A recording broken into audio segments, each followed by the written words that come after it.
स्वागत है आपका उत्कर्ष क्लासेज की इस ऑनलाइन क्लास में। दोस्तों, हम पूर्व की कक्षा में वाक्य शुद्धि बिंदु आरंभ कर चुके थे। कल की कक्षा में हम वाक्य शुद्धि के कतिपय नियमों के बारे में चर्चा कर चुके हैं। हम बात कर रहे थे कि एक अशुद्ध वाक्य को शुद्ध करने से पहले हमें पता होना चाहिए कि वाक्य में अशुद्धि क्या है। और उन अशुद्धियों की बात की जाए तो हमें पता चला कि एक वाक्य में मुख्यतः कल भी हमने जाना था कि दो प्रकार की अशुद्धियां होती हैं। एक होती है आपके वाक्य में पद के क्रम से संबंधित अशुद्धि, दूसरी होती है पद से संबंधित अशुद्धि। दोनों चीजें हल्का सा अंतर है सुनने में, लेकिन वास्तव में बहुत बड़ा फर्क है। एक तो होता है कि किसके बाद क्या लिखा जाएगा, किसके बाद क्या लिखा जाएगा। इस प्रकार की अशुद्धि को दोस्तों कहा जाता है पद क्रम संबंधी अशुद्धि। और एक होती है कि शब्द का या पद का लिंग और वचन क्या होगा, यह होती है पद संबंधी अशुद्धि। कल हम लगभग 10 नियमों की चर्चा, छोटे मोटे 10 नियम हम पढ़ चुके थे, जिनमें हम बात कर चुके हैं कि पद क्रम किस तरीके से भंग होता है। लेकिन जैसा कि कल भी मैंने आपको बताया, बात यहीं समाप्त नहीं हुई थी, बात और भी है। पद क्रम संबंधी अशुद्धि के कुल 10 नियम ही नहीं, कुछ और भी नियम हैं। तो शेष रहे हम नियमों को पूर्व की कक्षा में जान चुके थे, उसको आगे बढ़ा रहे हैं। तो जो पूर्व की कक्षा में आपने जाना था कि 10 नियमों में सबसे पहली बात हम जान चुके थे क्या, कि एक वाक्य में सबसे पहले कर्ता होता है, तत्पश्चात कर्म होता है, तत्पश्चात क्रिया होती है। यदि पूर्व की कक्षा में एक बात आपको और भी पता चल चुकी क्या, कि इनके जो विस्तारक होते हैं, चाहे वो कर्ता का हो, चाहे वो कर्म का हो, चाहे वो क्रिया का हो, तो कर्ता, कर्म और क्रिया का विस्तारक जो होता है वह जिसका भी विस्तारक होगा उससे पूर्व में लिखा जाएगा। दो बातें पता चल चुकी थी। इसके बाद हमने लास्ट क्लास में एक चीज और जानी थी कि यदि आपके व्यवसाय सूचक शब्द या उपाधि और योग्यता व्यक्ति के नाम के साथ लिखनी हो तो योग्यता नाम के पश्चात आती हैं, और उपाधियां या पदवियां व्यवसाय सूचक शब्द होता है वह नाम से पहले लिखे जाते हैं। उसके बाद एक बात हमारे पास और आई थी कि संबोधन कारक सूचक शब्द या विस्मयादि बोधक अव्यय सूचक शब्द कोई आ रहे हैं तो वो वाक्य में सदैव सबसे पहले लिखे जाएंगे। उसके बाद अंतिम कक्षा की दो महत्वपूर्ण बातें और रह गई थी, और वो कुछ इस प्रकार से हैं। एक तो आया था हमारा सजीव कर्म और निर्जीव कर्म, कौन सा विभक्ति सहित होता है और कौन सा विभक्ति रहित होता है। और इसके बाद एक बात हम और जान चुके थे, वह कुछ थी इस प्रकार से कि एक वाक्य में यदि द्विकर्मक क्रिया हो तो कर्म दो होंगे। उन दो कर्मों में एक होता है मुख्य कर्म, एक होता है गौण कर्म। तो गौण कर्म वाक्य में पहले लिखा जाएगा, मुख्य कर्म वाक्य में गौण कर्म के बाद लिखा जाता है।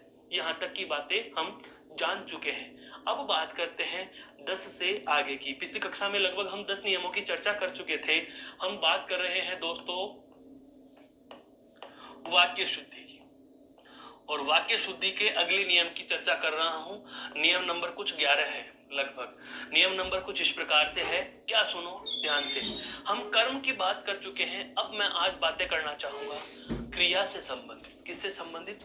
क्रिया से संबंधित। मान लीजिए एक वाक्य में देखो दो क्रिया वाले वाक्य कहां कहां मिल सकते हैं। अगर आपको कोई भी, एक बार इसको रफ सीट पे ले लेंगे, अगर आपको कोई संयुक्त क्रिया का वाक्य मिल रहा है, संयुक्त क्रिया क्या होती है पहले ये जान लीजिए। संयुक्त का मतलब होता है जुड़ी हुई क्रियाएं। संयुक्त का मतलब क्या होता है? जुड़ी हुई क्रियाएं। कहने का मतलब यह हुआ कि यदि वाक्य में एक से अधिक क्रिया हो, यदि वाक्य में एक से अधिक क्रिया हो लेकिन वो दोनों मिलकर एक ही काम को बता रही हैं। ध्यान से सुनना, बहुत महत्वपूर्ण बात है। यदि वाक्य में माना कि दो क्रियाएं हैं तो कार्य भी कितने होने चाहिए? दो। लेकिन फिर मैं कह रहा हूं क्रिया तो दो है लेकिन काम एक ही हो रहा है, काम एक ही हो रहा है तो जाहिर सी बात है ये दोनों की दोनों क्रियाएं जुड़ेंगी, संयुक्त बन गई और एक ही काम को बताती हैं। उदाहरण लिख रहा हूं, फिर समझ में आएगा। जैसे मैंने कहा राम ने पाठ पढ़ और लिया। राम ने पाठ पढ़ लिया, राम ने पाठ पढ़ लिया, राम ने पाठ पढ़ लिया। दोस्तों ध्यान देना, यहां पर बहुत अच्छी बात बता रहा हूं। पढ़ना क्रिया है और लेना भी क्रिया है, अर्थात क्रियाएं कितनी हो गई? दो। क्रियापद कितने आ रहे हैं? दो। दोस्तों बहुत अच्छे से समझो इस बात को। हालांकि ये बात हमारे पहले भी आ चुकी है, जब हम प्रयोग व संरचना के आधार पर क्रिया के 8 प्रकार पढ़ चुके थे। सबसे पहले सामान्य क्रिया, दूसरी संयुक्त क्रिया, उसके बाद हम पूर्वकालिक, फिर प्रेरणार्थक, नाम धातु, कृदंत, सजाती और सहायक। इन 8 क्रियाओं की चर्चा जब कर चुके थे तो मैंने ये नाम भी लिया था, लेकिन मैं पुनः आपकी बिल्कुल जो आपकी स्मृति के मानस पटल पर आपके जो अचेतन में जा चुकी वार्ता है उसको पुनः चेतन में लाने का प्रयास कर रहा हूं। क्या कि जब वाक्य में दो क्रिया दी गई हो, पढ़ना क्रिया अलग होती है, लेना क्रिया अलग होती है, दोनों क्रियाएं हैं। तो जब वाक्य में दो क्रियाएं एक साथ जुड़ करके संयुक्त रूप में एक ही काम को बताती हैं, यहाँ एक ही काम बताया जा रहा है कि राम ने क्या किया है कि राम ने साहब पाठ पढ़ा है, पाठ पढ़ा, एक ही काम किया। लेना से यहाँ कोई मतलब नहीं निकल रहा। लेना यहाँ कार्य के पूर्णता की बोध करा रहे हैं कि राम ने पूरा पाठ पढ़ लिया, राम ने पाठ पढ़ा, राम ने पूरा पाठ कर दिया। इसका मतलब वाक्य में जब एक से अधिक क्रियापद प्रयुक्त होकर के किसी एक ही कार्य को बताती हैं तो उसे तो हम क्या कहते हैं? संयुक्त क्रिया। उसे तो हम क्या कहते हैं? संयुक्त क्रिया। लेकिन एक ऐसा ही वाक्य और आता है जब वाक्य में हमें दो क्रियापद प्रयुक्त होते हैं। जब वाक्य में दो क्रियापद प्रयुक्त होते हैं और काम भी दो ही होते हैं। यहाँ पर क्रियापद तो दो आ रहे हैं लेकिन काम एक हो रहा है। अब अगली जो बात मैं कहने जा रहा हूं वह इस प्रकार से है कि दो क्रियापद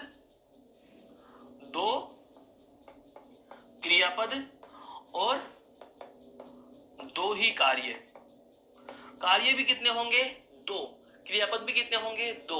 और ऐसी स्थिति जहां भी मिलती है, अब एक बात बताओ, कर्ता एक है और काम वो दो कर रहा है और दोनों कार्य उसके अलग अलग है, तो दोनों एक साथ तो कर नहीं सकता।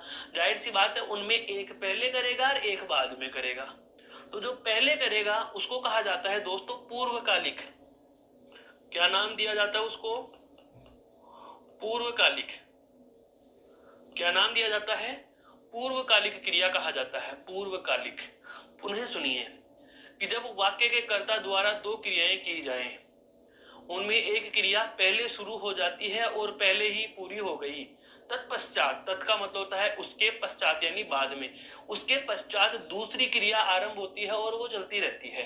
तो जो पहले पूरी हो चुकी क्रिया होती है उसे पूर्वकालिक कहा जाएगा। पुनः सुनिए, जब वाक्य में दो क्रियापद हो और दो ही कार्य हो, काम करने वाला एक, काम करने वाला मोहन एक है जबकि क्रियापद भी दो और काम भी कितने कर रहा है? दो। तो जाहिर सी बात है एक काम पहले करेगा, एक काम बाद में करेगा। तो जो पहले काम कर रहा है उसको क्या कहा जाएगा? पूर्वकालिक। वाक्य शुद्धि यहीं से निकल करके आ रही है। कैसे? ध्यान से सुनो। एक तो मैं कहूं राम सो गया, राम सो गया, ठीक है। और एक वाक्य है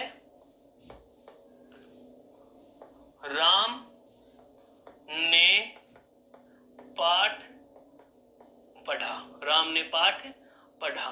राम ने कितने काम किए हैं? दो। एक तो राम ने सोने का काम किया है, सो गया, और एक उसने पाठ पढ़ने का काम किया है।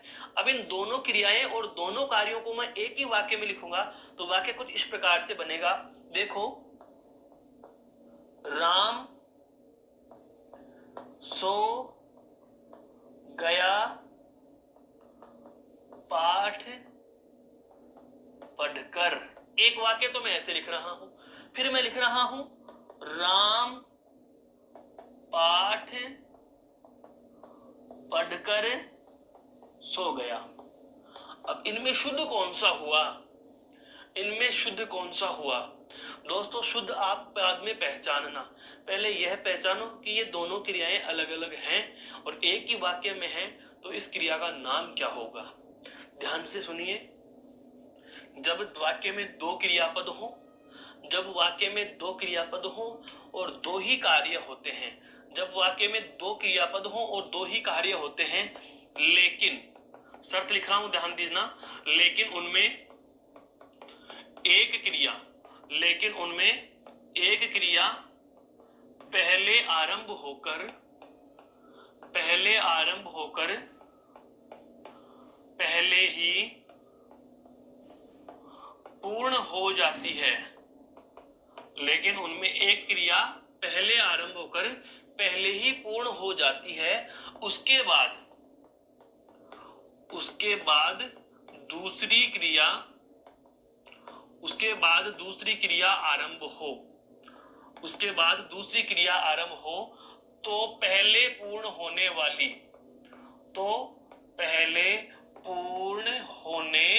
वाली क्रिया, दोस्तों बहुत अच्छा नाम लिख रहा हूं, पूर्वकालिक क्रिया कहलाती है।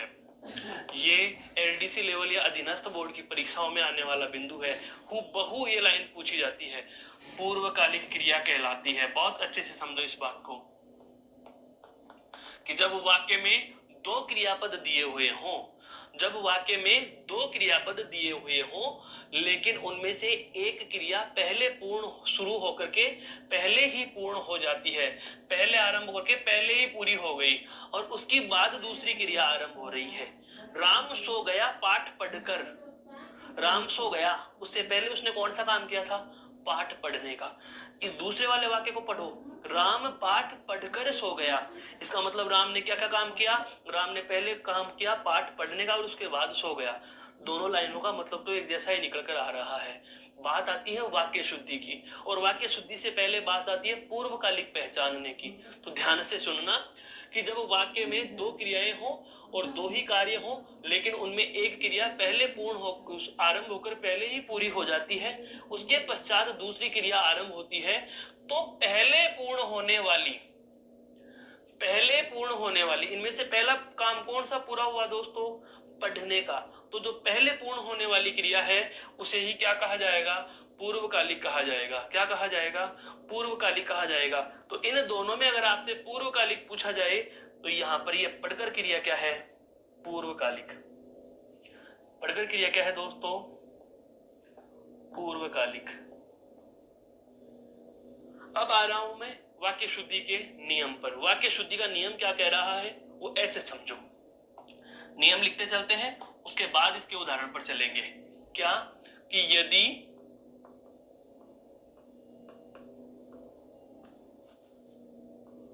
वाक्य में पूर्वकालिक क्रिया है, यदि वाक्य में पूर्वकालिक क्रिया है तो वह मुख्य या बाद में होने वाली, समझना, बाद में होने वाली, अभी समझ में आएगा, मुख्य या बाद में होने वाली क्रिया से पहले लिखी जाएगी।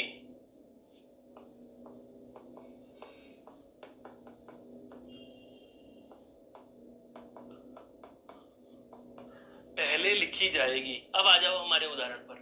यदि वाक्य में पूर्वकालिक क्रिया है तो वह बाद में होने वाली को क्या कहा, मुख्य क्रिया। मुख्य क्रिया अर्थात बाद में कौन सा काम हुआ। अब इसको देखो, राम ने दो काम किए, एक तो सोने का और पढ़ने का। पहले कौन सा काम किया, पढ़ने का। तो जो पहले काम किया वो तो कहलाया पूर्वकालिक। तो यदि वाक्य में पूर्वकालिक क्रिया है तो वह पहले लिखी जाती है, और बाद में होने वाली अर्थात जो मुख्य क्रिया होती है वह बाद में लिखी जाती है। यदि वाक्य में पूर्वकालिक क्रिया है तो वह मुख्य क्रिया से पहले लिखी जाएगी। अर्थात वाक्य कुछ इस प्रकार से बनेगा। हमारा जो वाक्य था क्या, राम सो गया पाठ पढ़कर, राम सो गया पाठ पढ़कर, यह तो आपका कौन सा रूप हो जाएगा दोस्तों? अशुद्ध का रूप हो जाएगा। लेकिन अब यहाँ पर इसको आप क्या कहोगे? ये पूर्वकालिक है। नियम क्या कह रहा है? पूर्वकालिक पहले लिखा जाएगा। तो शुद्ध रूप क्या हो जाएगा?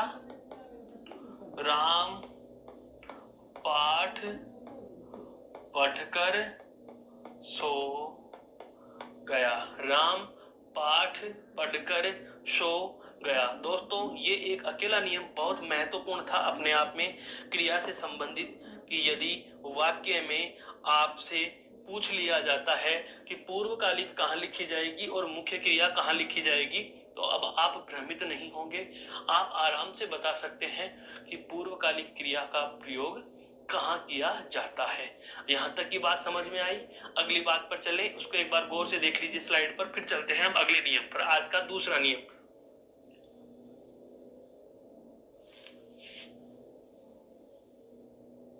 देखो। एक बात सुनना मुख्य की, क्या आपने खाना खाया? दोस्तों मैं प्रश्न नहीं पूछ रहा हूं, मैं आपसे वार्ता कर रहा हूं। नहीं, मैं बिल्कुल प्रश्न ही पूछ रहा हूं। ध्यान से समझना, बहुत अच्छी बात बता रहा हूं। यदि हम चाहते हैं कि हमारे प्रश्न का जवाब हां अथवा नहीं में मिले, सुनना, यदि हम चाहते हैं कि हमारे प्रश्न का जवाब हां अथवा नहीं में मिले, तो प्रश्न का आरंभ एक निश्चित शब्द से होता है। बता सकते हैं वो कौन सा शब्द होगा? ये भी वाक्य शुद्धि में ही आता है, पर तरीके हैं। मोहन ने खाना खा लिया क्या?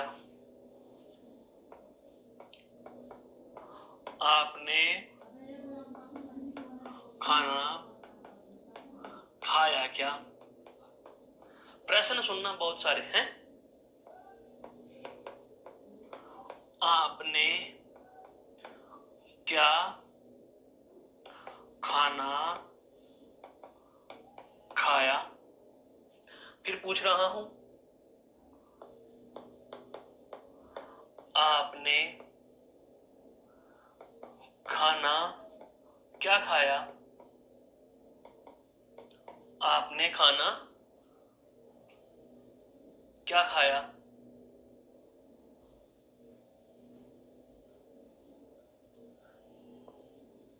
आपने खाना खाया। आपने खाया। अब ध्यान दीजिए, इसका भी मैं प्रश्न लिखूंगा। नियम क्या कह रहा हूं वो सुनना।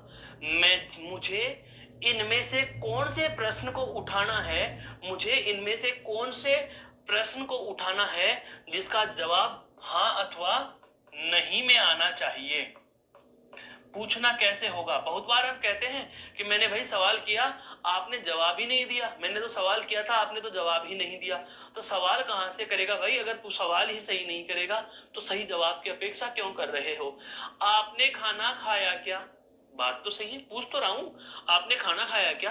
ठीक है, आपने क्या खाना खाया? इसके तो जवाब में निबंधात्मक बन जाएगा क्या खाना खाया। वो मेनू बताने लग जाएगा कि मैंने रोटी खाई है, दाल खाए हैं, चावल खाए हैं। आपने खाना क्या खाया? जमी नहीं बात। लास्ट में मैंने इतना सा लिख दिया, आपने खाना खाया, और इससे पहले मैं लिख रहा हूं क्या? दोस्तों आपको बताना यह है कि यदि प्रश्न का जवाब हां अथवा नहीं में चाहिए, यदि प्रश्न का जवाब हां अथवा नहीं में चाहिए, तो वाक्य में क्या का प्रयोग कहां होगा? नियम समझ में आया? मेरे कहने का मतलब क्या हुआ? मेरे कहने का आशय यह है कि यदि प्रश्न का जवाब हां अथवा नहीं में चाहिए, यदि प्रश्न का जवाब हां अथवा नहीं में चाहिए, तो वाक्य में आरंभ कहां से करोगे? यदि वाक्य में प्रश्न का जवाब हां अथवा नहीं से चाहिए तो वाक्य कैसे बनेगा, ये ध्यान दीजिए। और अगर ऐसी स्थिति आ जाती है दोस्तों, तो आपका सबसे सही और सटीक प्रश्न कौन सा बैठता है? क्या? कौन सा बैठता है दोस्तों? क्या से बैठता है। किससे बैठता है? क्या से बैठता है। मेरे कहने का आशय यह है कि यदि आपके वाक्य में प्रश्न का जवाब हां अथवा नहीं में चाहिए, यदि आपके वाक्य में प्रश्न का जवाब हां अथवा नहीं में चाहिए, तो प्रश्न का आरंभ क्या से होगा? किससे होगा? क्या से होगा? तो वाक्य शुद्धि का अगला जो हमारा नियम है, अगला जो हमारा 11 के बाद 12वें नंबर का नियम है, वह है कुछ इस प्रकार से हम बना लेंगे। क्या लिखेंगे? 12वां नियम यहां लिख रहा हूं मैं, नियम नंबर 12। नियम नंबर 12 कि यदि प्रश्न का जवाब,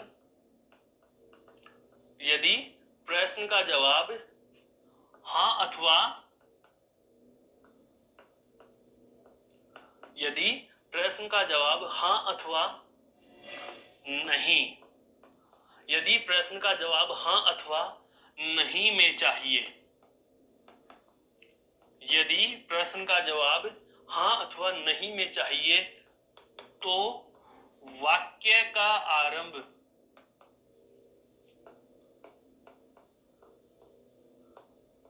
वाक्य का आरंभ सदैव क्या से होगा? बहुत अच्छे से सुनना इस बात को। यदि प्रश्न का जवाब हां अथवा नहीं में चाहिए, तो वाक्य का आरंभ किससे होगा? तो वाक्य का आरंभ होगा दोस्त किससे? क्या से होगा। किससे होगा? क्या से। पुनः पुनः सुन लीजिए कि यदि आपको प्रश्न का जवाब हां अथवा नहीं में चाहिए, तो आप इनमें से यह भी और यह भी, उपरोक्त तीनों प्रकार के वाक्य प्रयोग में नहीं लेंगे। अगर आप में इसमें से किसी भी वाक्य का प्रयोग कर रहे हो, तो आपके वाक्य ओवरऑल क्या है? ये अशुद्ध हैं। ये सारे के सारे क्या हैं दोस्तों? अशुद्ध हैं। शुद्ध तो एक ही स्थिति में होंगे, कब? जब आपको वाक्य किससे आरंभ कर दिया जाए? क्या से। किससे आरंभ कर दिया जाए?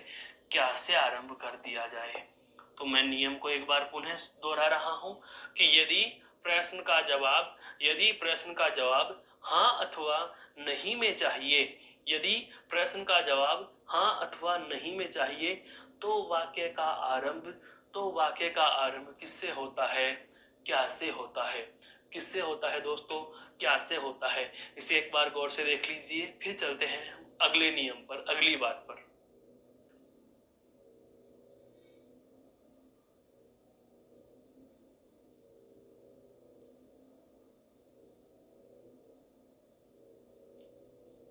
देखो, अब चलते हैं हम अगली बात पर। 12 नियम, अगला तथ्य बहुत ही अच्छा, बहुत ही अच्छा। एक वाक्य आता है दोस्तों संयुक्त, और एक वाक्य आता है मिश्र। हालांकि है तो ये वाक्य शुद्धि की बातें, पर हम वाक्य के प्रकारों में पढ़ते हैं। वाक्य के प्रकार, वाक्य के प्रकार। और वाक्य के प्रकार में आपको पता होगा, वाक्य के प्रकार में आपको पता होगा, क्या पता होगा कि वाक्य के जब प्रकार पढ़ते हैं तो सबसे पहला तथ्य लिया जाता है प्रयोग या रचना या संरचना। प्रयोग व संरचना। और इसके आधार पर हमारे प्रकार कितने हैं भाई? 3 भेद। कितने भेद हैं? 3। 3 भेद कौन कौन से हैं वो देखो। 3 भेद में सबसे पहला है दोस्तों कौन सा? सरल वाक्य। दूसरा है संयुक्त वाक्य। दूसरा कौन सा है? संयुक्त वाक्य। और तीसरा कौन सा है? मिश्र वाक्य। तीसरा कौन सा है दोस्तों? मिश्र वाक्य। बहुत गौर से समझने वाली बात है। जब वाक्य में हमारे पास 3 दे दिए जाए प्रकार, इन तीनों में से एक वाक्य शुद्धि का नियम बन के आता है। वो क्या बन के आता है? सरल वाक्य में तो हमें पता है कोई योजक नहीं आता, कोई योजक नहीं आता, लेकिन संयुक्त और मिश्र वाक्य में योजक आते हैं। योजक आते हैं, योजक होते हैं। अरे भाई, इनमें तो योजक होंगे, बिल्कुल होंगे। तो ध्यान देना, वाक्य शुद्धि का एक छोटा सा और बहुत मीठा सा प्यारा नियम क्या है वो सुनो। संयुक्त वाक्य और मिश्र वाक्य के योजक सदैव उपवाक्यों के मध्य लिखे जाने चाहिए। कुछ समझ में आ रहा है? संयुक्त वाक्य और मिश्र वाक्य से संबंध क्या है वो बता रहा हूं वाक्य शुद्धि का। क्या नियम सुनना।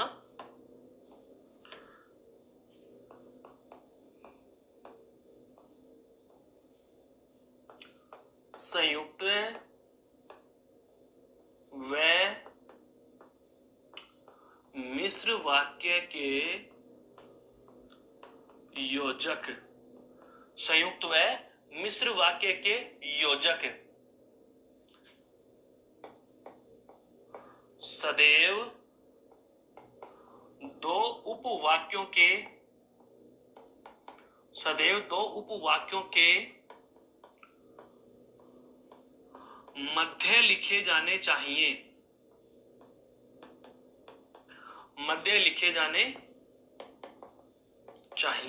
कहने का मतलब यह हुआ कि अगर योजकों के बारे में आपसे पूछ लिया जाए कि कौन सा योजक कहां लिखा जाएगा, तो ध्यान रखना संयुक्त वाक्य का और मिश्र वाक्य का जो योजक होता है वह योजक वाक्य के मध्य लिखा जाएगा। जैसे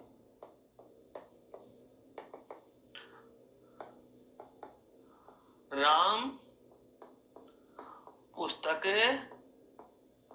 पढ़ रहा है लेकिन श्याम गाने सुन रहा है, ये कौन सा वाक्य आ गया दोस्तों? यह आपका संयुक्त वाक्य है। यह कौन सा है? संयुक्त वाक्य है। ऐसे ही अगर आपसे पूछ लिया जाए मिश्र वाक्य के संबंध में, तो मिश्र वाक्य जैसे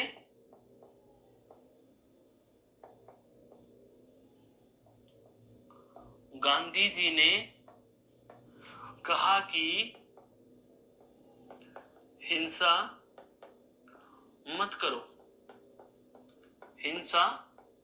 मत करो। मेरे कहने का आशय यह हुआ साथियों कि यदि आपको कह दिया जाए कि संयुक्त वाक्य और मिश्र वाक्य के योजकों का हम प्रयोग कहां करेंगे, तो सदैव ध्यान रखना मिश्र वाक्य के और संयुक्त वाक्य के योजक सदैव इनके उपवाक्यों के मध्य आते हैं। उपवाक्य से मेरा मतलब यह है कि वाक्य का वह आधा भाग जो संयुक्त वाक्य के संदर्भ में स्वतंत्र होता है और मिश्र या मिश्रित वाक्य के संदर्भ में क्या होता है, एक प्रधान और शेष अन्य क्या होते हैं, आश्रित होते हैं। इस बात की हम चर्चा वाक्य के प्रकारों में जब साधारण संयुक्त और मिश्र वाक्य के प्रकार हम पढ़ रहे थे उस समय कर चुके हैं। तो यह एक संयुक्त और मिश्र वाक्य से संबंधित एक पहला तथ्य है। और वैसे अगर आपके मूल नियमों की बात करें तो हमारे 12 के बाद यह नियम नंबर आपका कौन सा हो गया दोस्तों? यह नियम हो गया 13वां। कौन सा नियम है? 13 नंबर का नियम है। इसके बाद अगला नियम ले, एक बार इसको गौर से देख लीजिए।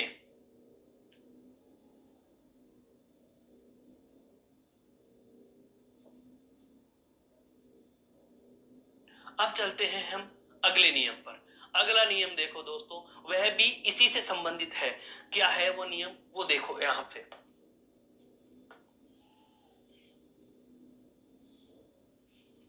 नियम नंबर 14। मिश्र वाक्य में, कौन से वाक्य की बात कर रहा हूं? मिश्र वाक्य की बात कर रहा हूं। मिश्र वाक्य क्या होता है? सुन लीजिए। मिश्र वाक्य वह वाक्य है जिसमें एक प्रधान उपवाक्य होगा, शेष अन्य आश्रित उपवाक्य होंगे। मिश्र वाक्य क्या होता है? जिसमें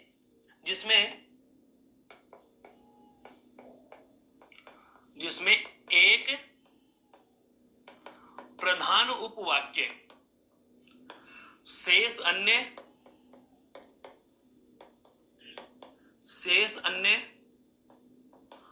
आश्रित उपवाक्य हो। कहने का मतलब यह हुआ कि ऐसा कोई भी वाक्य जिसमें एक तो मुख्य है और बाकी सब उस पर निर्भर करते हैं, डिपेंड करते हैं, तो ऐसे उपवाक्य क्या कहलाते हैं आपके? ऐसे वाक्य क्या कहलाते हैं? मिश्र या मिश्रित वाक्य। नियम क्या है वाक्य शुद्धि का? वह सुन लीजिए। यदा कदा हमें उदाहरण इसके विपरीत भी मिलते हैं, वह अलग बात है, पर नियम क्या कह रहा है वह सुनिए। मिश्र वाक्य में सदैव प्रधान उपवाक्य पहले व आश्रित उपवाक्य बाद में लिखे जाते हैं, बाद में लिखे जाते हैं। मिश्र वाक्य में प्रधान उपवाक्य तो कहां लिखा जाएगा दोस्तों? पहले। और आश्रित कहां लिखे जाते हैं? बाद में। आश्रित कहां लिखे जाते हैं? बाद में लिखे जाते हैं। जैसे अभी अभी इसकी बात की हमने, गांधी जी ने कहा कि हिंसा मत करो, तो गांधी जी ने, अगर ऐसा आ जाए हिंसा मत करो गांधी जी ने कहा है, उदाहरण समझना, मैं लिखूं जैसे, जैसे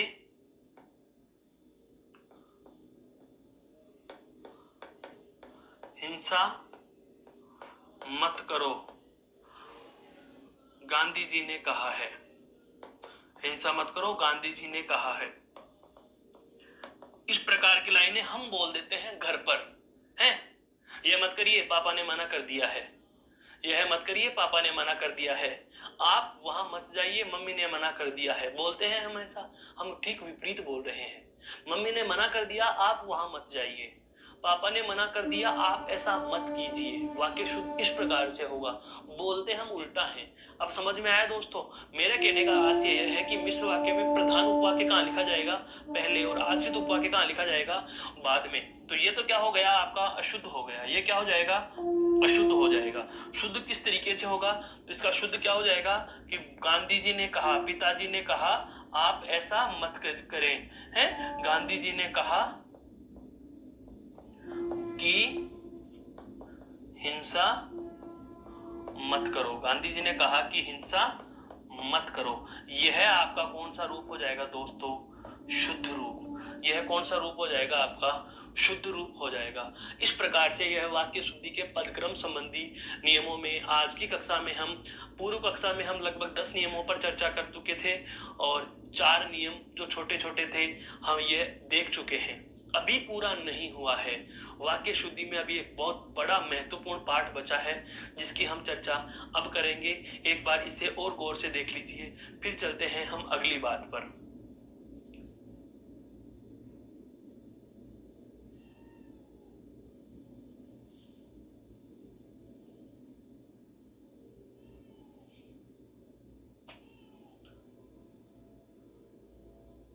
अब देखो अगला तथ्य, महत्वपूर्ण तथ्य, और ये मान के चलिए कि संपूर्ण वाक्य शुद्धि में पद क्रम संबंधी अशुद्धियों का एक बेस बिंदु जो है हम अब पढ़ने जा रहे हैं, और इसको कहा जाता है वाक्य में, इसको आप अलग से हेडिंग डालकर लिख सकते हो, वाक्य में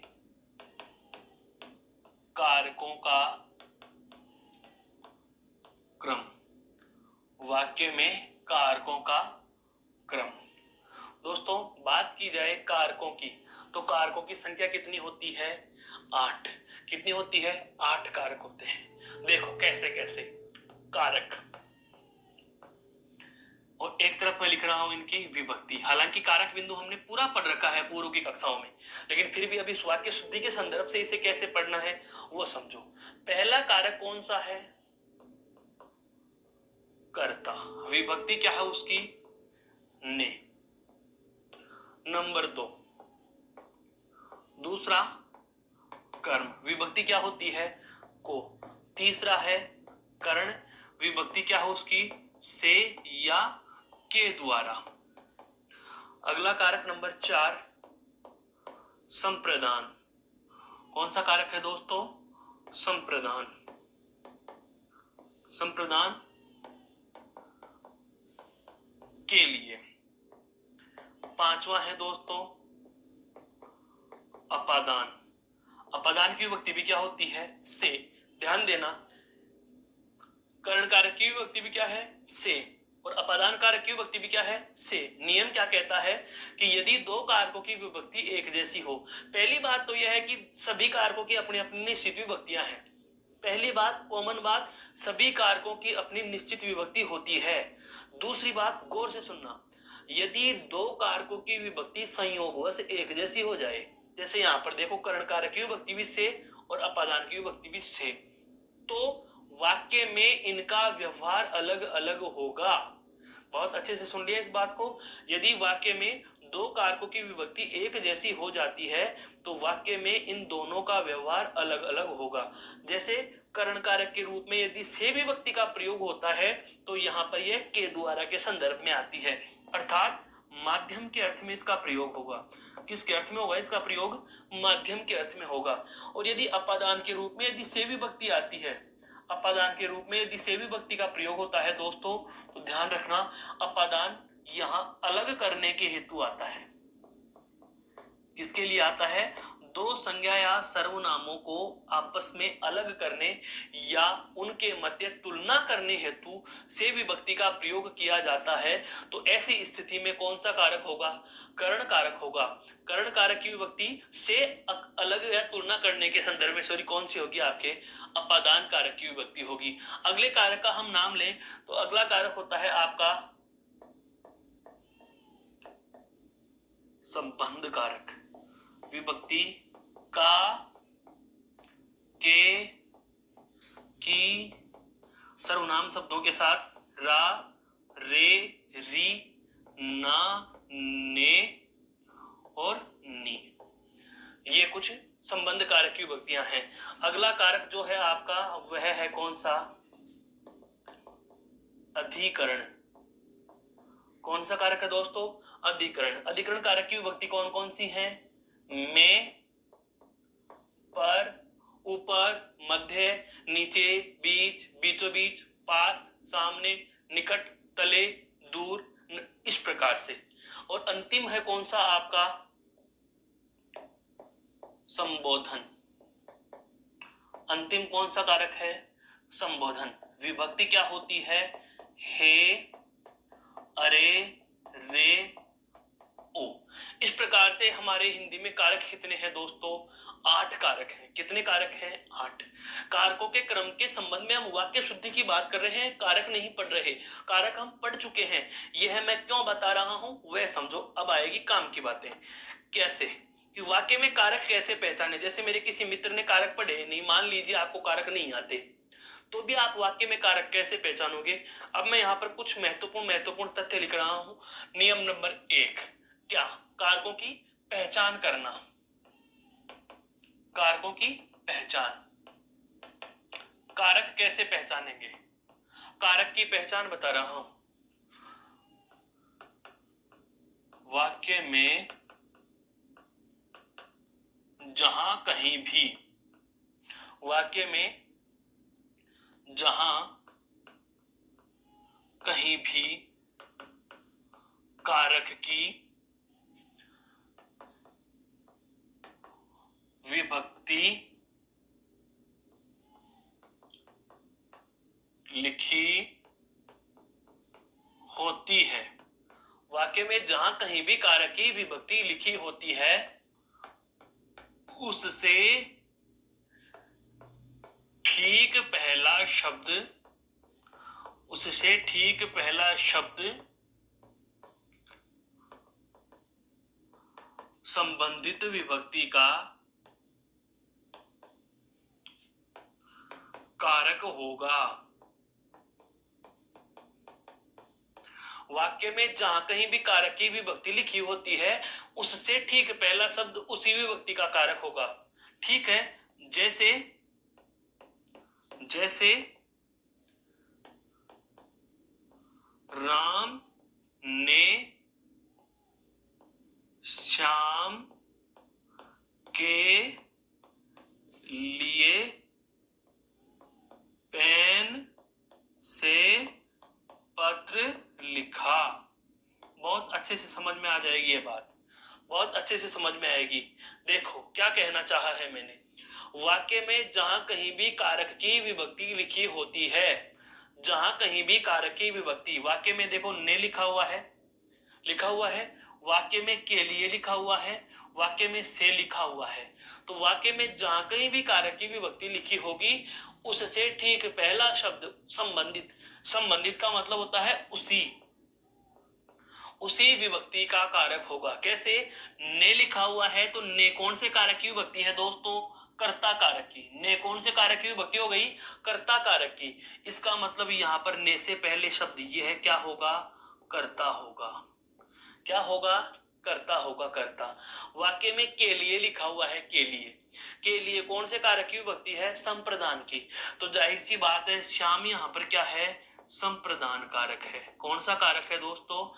संप्रदान कारक है। पेन से का प्रयोग माध्यम के रूप में होता है तो करण कारक होगा, अलग करने हेतु होता है तो अपादान होता। यहाँ पर पत्र लिखने का माध्यम बन रहा है पेन, तो से का प्रयोग माध्यम या साधन के लिए हो रहा है तो कारक कौन सा हुआ? कर्ण। अर्थात पेन शब्द यहाँ पर, पेन कौन सा कारक हुआ? कर्ण कारक हुआ। पेन कौन सा कारक हो गया दोस्तों? कर्ण कारक हो गया। अब समझ में आया मैंने क्या कहना चाहा है? कि वाक्य में जहां कहीं भी विभक्ति लिखी होती है उससे ठीक पहला शब्द उसी विभक्ति का कारक होगा। क्लियर हो गई ये बात? एक बात। और ऐसा नियम यह कहां तक लागू है? संबोधन को छोड़कर। यह बात संबोधन को छोड़कर सभी में लागू है। इतना अच्छे से समझा रहा हूं, ध्यान से समझ लो। संबोधन को छोड़कर सभी में लागू, सभी पर लागू। यह बात संबोधन को छोड़कर सभी पर लागू हो रही है। ठीक है, तो अब आपके जहन में सवाल आ रहा है कि सर संबोधन का क्या करें? संबोधन में उल्टा होता है। संबोधन में क्या होता है भाई? विपरीत होता है। संबोधन कारक में यहां पर तो कहां आ रहा है? विभक्ति बाद में आ रही है, कारक शब्द पहले। विभक्ति बाद में आ रही है, कारक शब्द पहले। कारक शब्द पहले बाद में आ रहा है, कारक शब्द पहले आ रहा है, विभक्ति बाद में। कंप्यूटर महोदय मुझे स्विच न करे, एक बार जरा ध्यान से समझो इस बात को। वाक्य में हमने देखा कि विभक्ति कहां लिखी हुई है? बाद में। कारक शब्द कहां आया? पहले। विभक्ति कहां लिखी हुई है? बाद में। कारक शब्द कहां आ रहा है? पहले। विभक्ति कहां लिखी हुई है? बाद में। कारक शब्द कहां आ रहा है? पहले। लेकिन मैं फिर कह रहा हूं, यह बात केवल और केवल संबोधन को छोड़कर सभी पर लागू हो रही है। तो 8 में से 7 पर तो यह बात लागू हो गई। 8 में से केवल एक संबोधन को छोड़ देंगे, इस संबोधन को छोड़ देंगे, तो इस संबोधन को छोड़ करके सभी पर यह बात तो लागू हो गई। अब बात आती है संबोधन का क्या करें? तो संबोधन में यह क्रम विपरीत होता है। या आप सीधे के सीधे ही लिख दीजिए, संबोधन में कारक विभक्ति पहले व कारक शब्द बाद में आता है। बाद में आता है। जैसे हम उदाहरण लें इसका, जैसे हे भगवान। हे भगवान। अब देखो इधर ध्यान से समझो, हे कारक की विभक्ति हो गई, हे अरे रे ओ। तो नियम तो यही कह रहा था क्या? अगर साथ के साथ नियमों की तरह हम समान रूप से बात करें कि जहां भी कारक की विभक्ति लिखी होगी उससे पहला शब्द कारक होगा। तो हे से पहले तो कोई वाक्य में शब्द ही नहीं है ना, तो कारक हो ही नहीं सकता। लेकिन मैंने क्या कहा? संबोधन कारक में विभक्ति पहले आती है और कारक शब्द बाद में आता है। तो विभक्ति पहले आ गई, कारक शब्द बाद में। तो भगवान शब्द क्या हो गया? संबोधन कारक, और हे क्या है? संबोधन कारक की विभक्ति। जबकि इस संबोधन कारक के अलावा कर्ता से लेकर के कर्ता, क्रम, कर्ण, संप्रदान, अपादान, संबंध और अधिकरण, यहाँ 7 कारकों तक नियम एक जैसा है। क्या?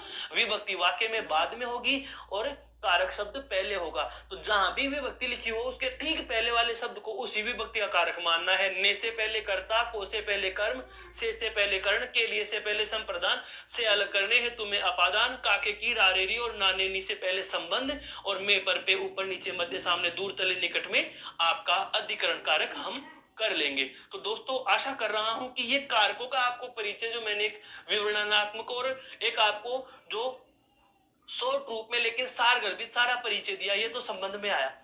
अब यहां से हम वाक्य शुद्धि निकालेंगे। वाक्य शुद्धि का नियम यहां से निकल करके आएगा। वह क्या होगा कि मान लीजिए एक वाक्य में एक से ज्यादा कारक आ जाएं, क्योंकि ये हिंदी में कहा गया है क्या कि एक वाक्य में एक से अधिक कारक हो सकते हैं। एक वाक्य में यहां पर देखो, कर्ता कारक भी मिला, संप्रदान कारक भी मिला, कर्ण कारक भी मिला, और क्या लिखा? पत्र। ये देखो दोस्तों, यहां पर ये कर्म भी है, यहां पर यह कर्म कारक भी है। तो एक वाक्य में एक से अधिक कारक हो सकते हैं, एक स्थान पर दो नहीं होंगे। एक पंक्ति है कक्षा कक्ष में, एक पंक्ति है कक्षा कक्ष में जिसमें हम 10 विद्यार्थियों को एक पंक्ति में बिठा सकते हैं। नियम सुनना क्या है? एक पंक्ति में एक से ज्यादा विद्यार्थी बैठेंगे, लेकिन एक सीट पर एक ही बैठेगा। समझ में आ रहा है? एक वाक्य में एक से ज्यादा कारक होंगे, हो सकते हैं, लेकिन एक शब्द में दो नहीं होंगे, एक शब्द में एक ही कारक होगा। यह बात समझ में आई? अब आ रहा हूं मैं वाक्य शुद्धि पर। वाक्य शुद्धि का मतलब यहां से क्या है कि वाक्य में अगर 8 के 8 कारक दे दिए जाएं या 8 में से कोई 6 कारक दे दिए जाएं, तो कौन सा कारक पहले लिखेंगे और कौन सा कारक बाद में लिखेंगे, यह वाला है तथ्य जो हमें पढ़ना है। इस बात को एक बार गौर से देख लीजिए, फिर चलते हैं हम वाक्य शुद्धि के नियम पर। देखो,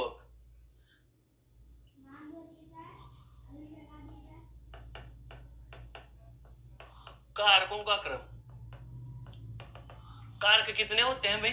8, 1 से 8 तक, 1 से 8 तक।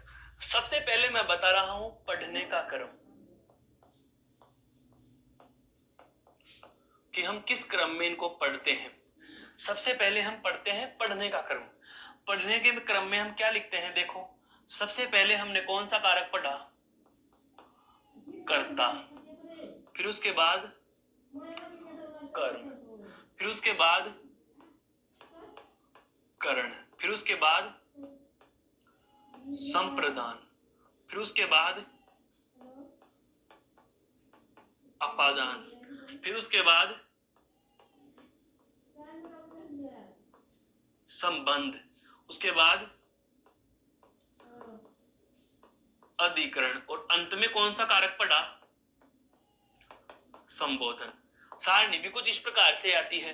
कर्ता ने कर्म को करण से, संप्रदान के लिए अपादान से, संबंध का के की रारे री नाने नी, अधिकरण में पर पे, संबोधन हे अरे रे हो। ऐसे ही पढ़ते आए हैं। तो पढ़ने का क्रम तो कैसे हुआ? यहां पर मैं देखो नंबर लिख रहा हूं, ये 1, ये 2,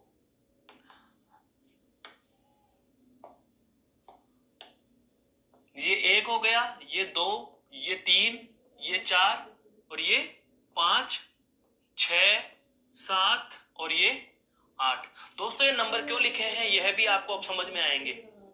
ये नंबर अगर आपको याद रह गए, कारकों के नाम रटने की जरूरत नहीं पड़ेगी। सारणी में हम नंबर 1 पे कौन सा पढ़ते हैं? कर्ता, दूसरा कौन सा? कर्म, तीसरा करण, चौथा संप्रदान, पांचवा अपादान, पता होना चाहिए। 7 पे अधिकरण, 6 पे संबंध, 3 पे करण, 5 पे अपादान, 8 पे संबोधन आता है। 1 कर्ता 2 कर्म है कि नहीं है? तो 6 पे कौन सा हो गया? संबंध कारक हो गया, 7 अधिकरण हो गया, 5 अपादान, 4 संप्रदान, 3 करण, 2 कर्म, 1 कर्ता।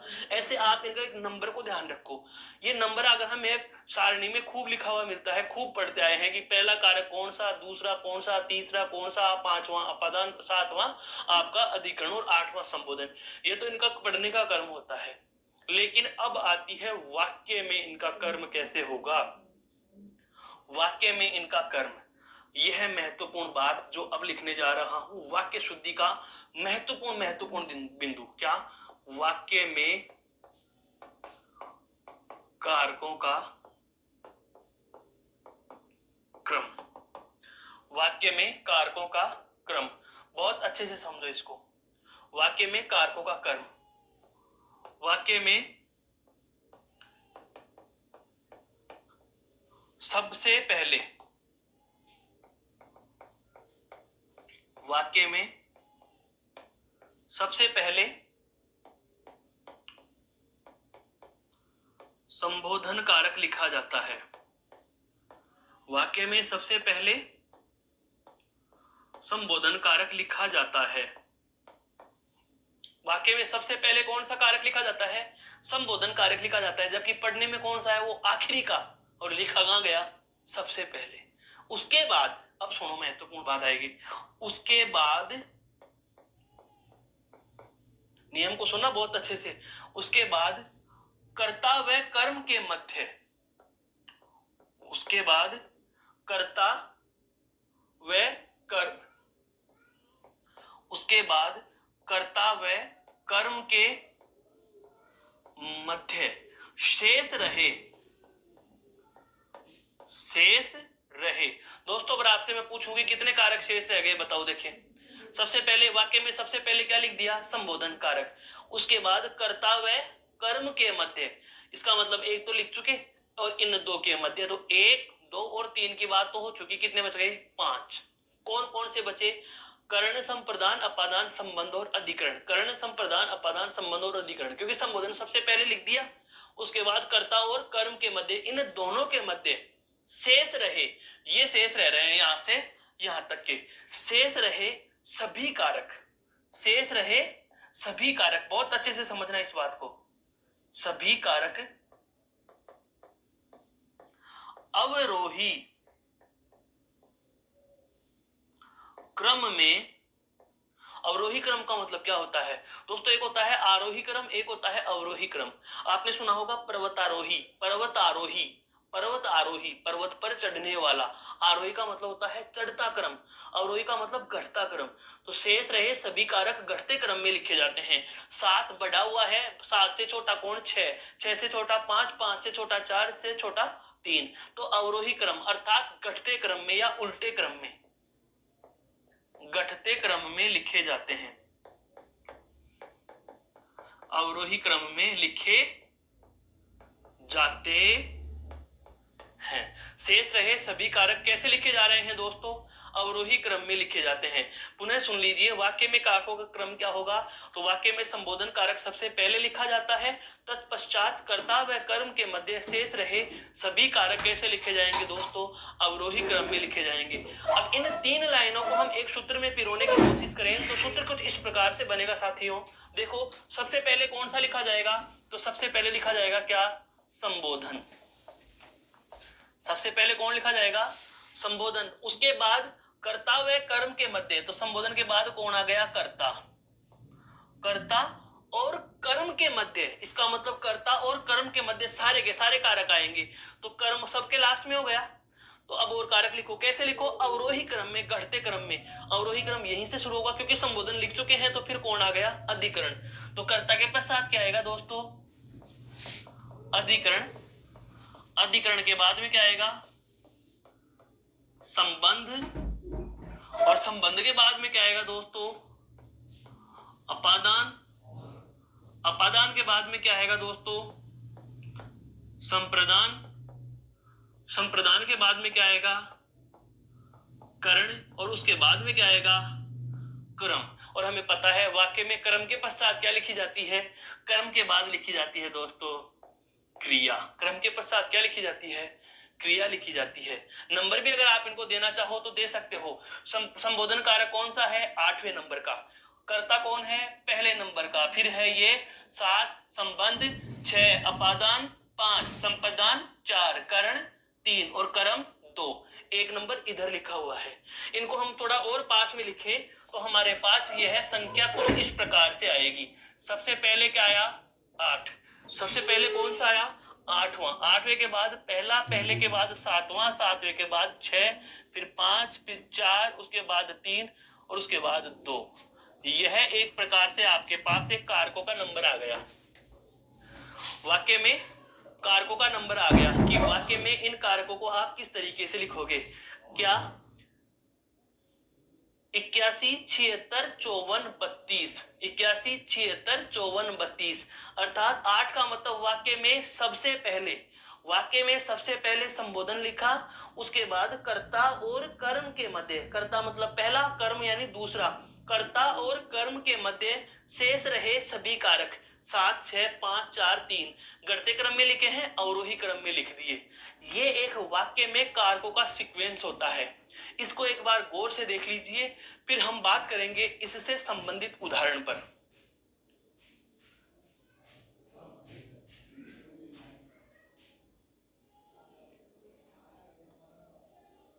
ये बात समझ में आई? अब इससे संबंधित एक उदाहरण ले रहा हूं मैं।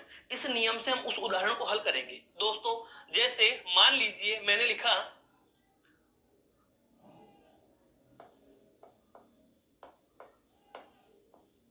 राकेश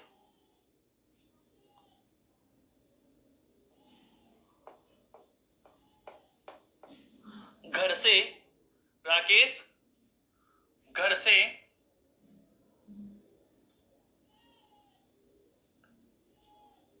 या ऐसे लिखिए राकेश साइकिल से, राकेश साइकिल से पढ़ने के लिए घर से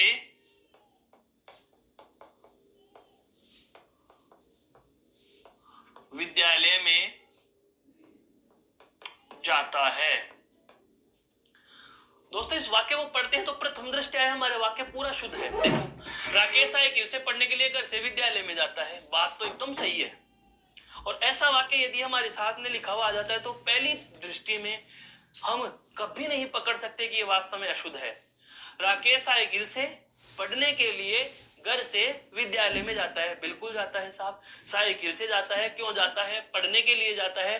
कहां से जाता है? घर से। कहां जाता है? विद्यालय में। साधन का सब कुछ पता चल रहा है। लेकिन अब मैं कहूं कि यह वाक्य अशुद्ध है। यह वाक्य क्या है? अशुद्ध है। अब इसको भाई शुद्ध करो। तो ध्यान रखना, जब आपको कारकों के क्रम के आधार पर अशुद्धि को शुद्ध करना हो तो दोस्तों पहले कारक पहचानो।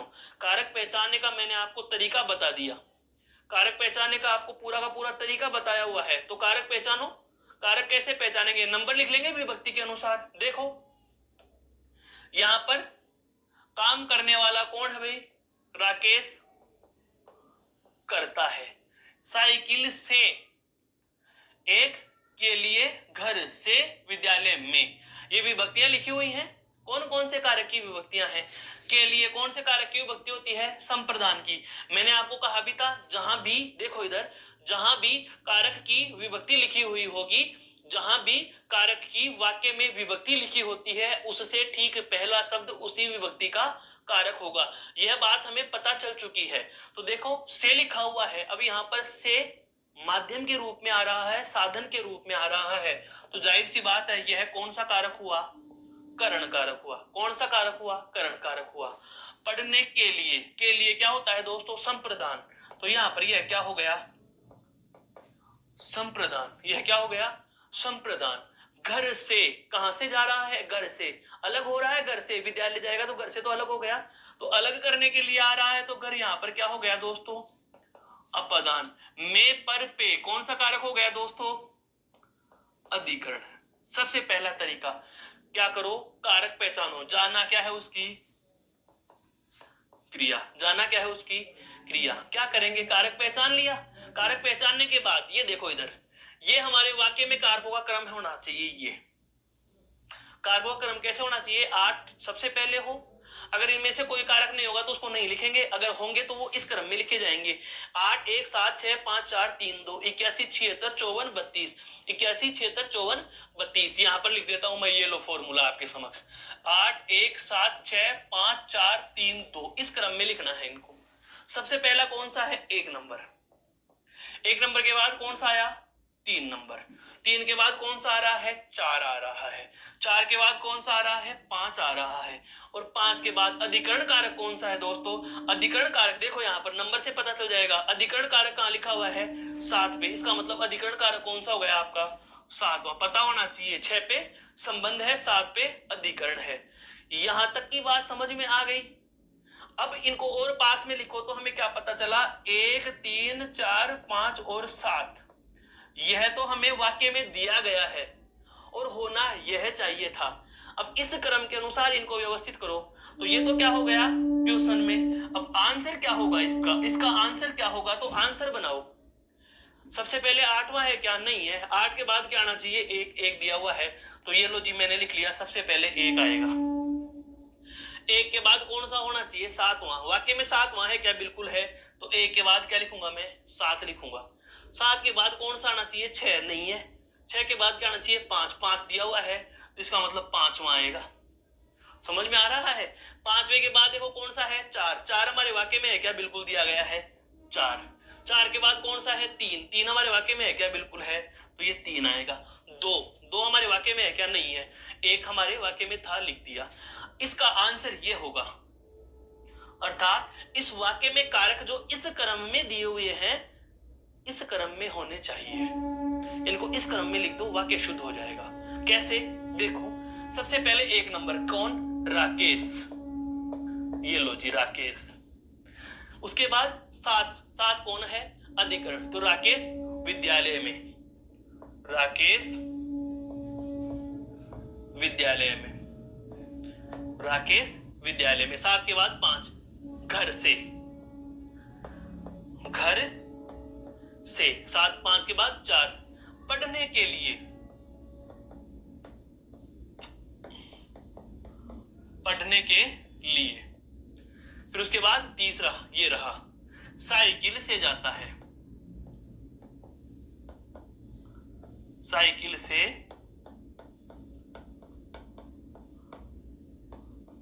जाता है।